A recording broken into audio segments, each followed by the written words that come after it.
So the polynomials that we looked at above in those examples where we're factoring are called perfect square trinomials because you have some quantity squared. And these are in the form a plus b squared.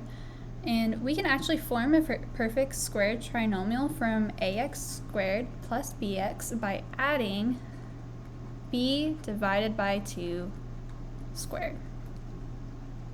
So you notice with all of these, if I do 6 divided by 2, I get 3.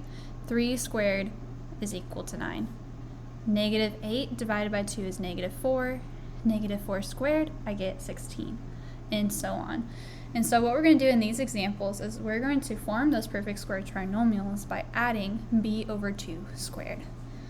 So looking at number 1, my b term here is negative 16. So b over 2 squared, well, b is negative 16 divided by 2. And then negative 16 divided by 2, I get negative 8.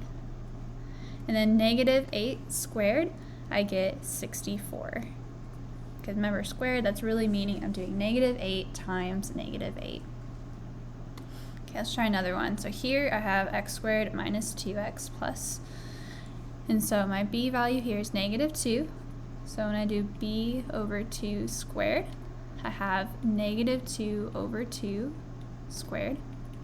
Negative 2 divided by 2, I get negative 1. And then negative 1 squared, that's negative 1 times negative 1, and I get a positive 1. So you'll notice that even if I have a negative in those parentheses, I'm always going to end up adding something at the end.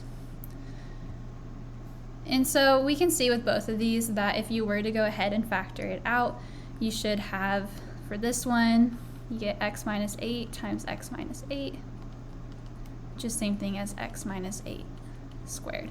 And so you'll notice it's whatever number is in here. And so for here, I have negative 1 here, so this would be x minus 1 squared. Okay, go ahead and pause the video and try and do number 3. So the answer you should have gotten here was 25.